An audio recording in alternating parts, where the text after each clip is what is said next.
Guys, it's finally time. I've got my hands on all three of Intel's new K-SKU processors, the i7 7700K, the i5 7600K, and you're hearing it right, the i3 7350K. We finally have a K-SKU i3 processor. But is it worth buying? I don't know. Let's find out. I always have a hard time with doing CPU benchmarks, and the reason being is everyone's use case is a bit different, and it's really hard to apply any sort of across-the-board testing methodology that is going to apply to everybody. So instead, what I've decided to do here is kind of utilize the common thread through most people who watch my channel, and that being gaming and a little bit of overclocking. Yeah, they're K-SKU processors. If I didn't overclock these even a little bit, it would really negate the purpose of getting K-SKU in the beginning. So what I've done to try and give us the best apples-to-apples comparison across all three of these CPUs as I'm running them at 4.7 gigahertz. That's a 500 megahertz overclock to the turbo clock to both the i7 and the i3, and interestingly enough, a 700 megahertz overclock to the boost clock of the i5.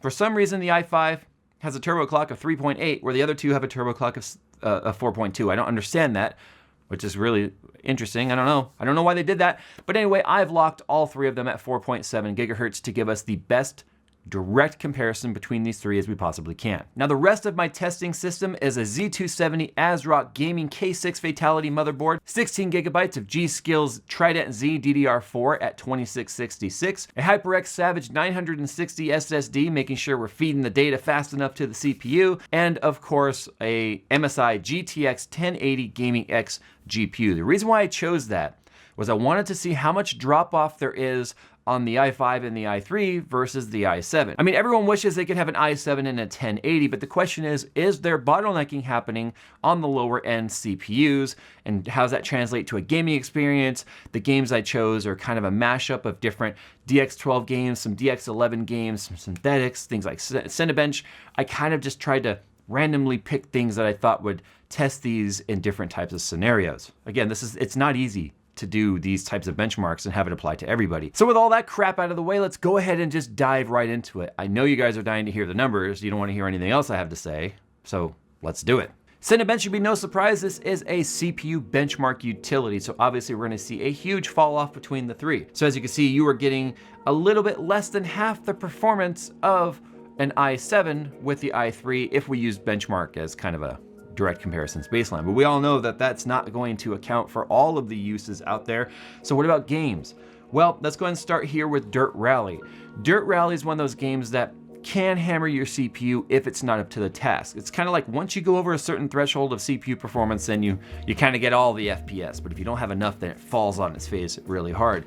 We learned that when I did that super low end $375 build with the Athlon. But the i7 and Dirt Rally gave us 173 FPS. The i5 gave us, interestingly enough, 174 FPS, 1 FPS more, and the i3 gave us 163 FPS. So although we had quite a bit less computing power on the i3 than the i7, we were only dropping about 10 FPS compared to the i7. That's really not bad considering the 1080 is throwing a lot of frames at the CPU to have to handle. I expected a bigger drop off, to be honest. Now, Rise of the Tomb Raider, a DX12 title, one that had some rocky issues when it launched, but it's been patched and it's been getting better with its DX12 optimization.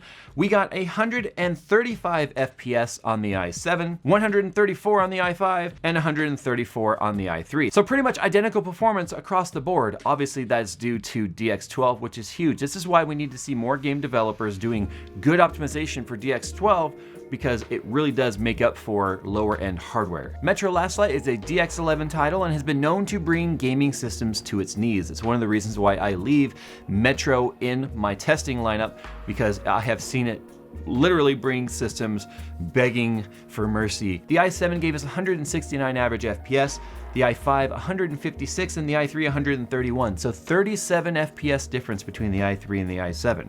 Now 131, it's amazing, but that's quite a bit of drop off compared to the i7. So it means even with hyper-threading and the system effectively looking at it like a quad-core processor, there's even a bit of difference compared to physical cores versus the 4 logical cores found in the i3 and the i5. GTA 5 is another title that is DX11 and has a huge sandbox, open roaming world, if you will, that can really hammer your CPU. It is as CPU intensive as it is GPU intensive. So building a system for GTA 5, you have to have the best you can get in both worlds. Now the i7 gave us 155 FPS, no surprise there. Now that is in game, by the way. That is not the little benchmarking track. This is the first mission you do with Franklin where you're repoing the cars and you're racing through town. It's fast paced, lots of stuff happening. So it's a very good test and it's a consistent test, which is why I like doing it that way and not using the built-in benchmark. But 155 on the i7, 138 on the i5, and 116 on the i3, a 39 FPS drop off across the board. That's quite a bit. And we're talking, I want to say that's about 25%. My math could be wrong. I'll make a little pop up if I'm way off. But anyway, so that's quite a bit of drop off. Obviously, we can see that the 1080 is being affected by the i3 quite a bit on that one. Now let's talk about Timespy. I put Timespy in here because it is a DX12 benchmark, which is going to be able to show us not only a CPU score, a GPU score, but a combined score, so we can get a bigger picture of what's happening across the board with all three of these CPUs. Now, if you compare all of these scores across the board, something interesting happened that I can't quite explain. The GPU score went up as the processor went down. I can't explain why we got a faster score on the i3 than all three of them and a faster score on the i5 than the i7. Now the combined was obviously higher across the board as the CPU went up because, you know, it has a CPU test in there that it does as well, which the i3 kind of falls in its face all the way down to 10 FPS. Like I said, they're running the exact same speed, 4.7 across the board,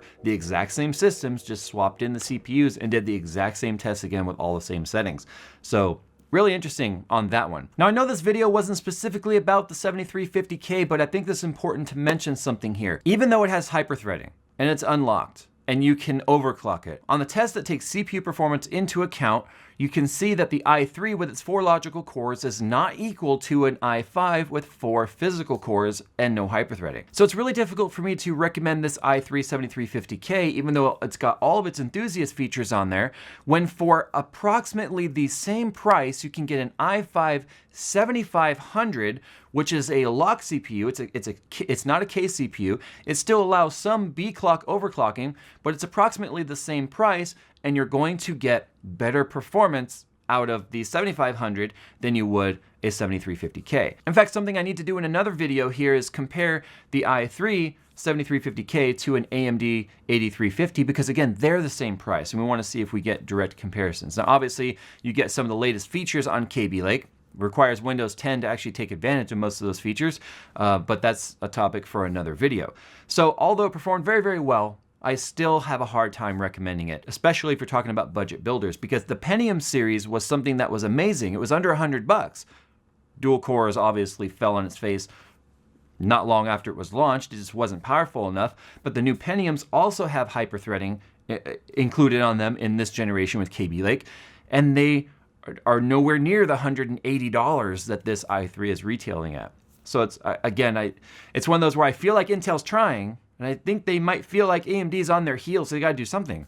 But the question is, are they giving us too little at too much? Too little difference at too much of a cost? That's where you guys come in. Sound off in the comments, watch other Kaby Lake videos, and take all of that information you're gonna learn and then form an opinion. Not just mine, this is just one test, and just some games and stuff here on this. There's a lot of use case scenarios for these CPUs, so try to do the best you can to formulate your own opinion using a lot of different videos and sources and websites, and then tell me what you think.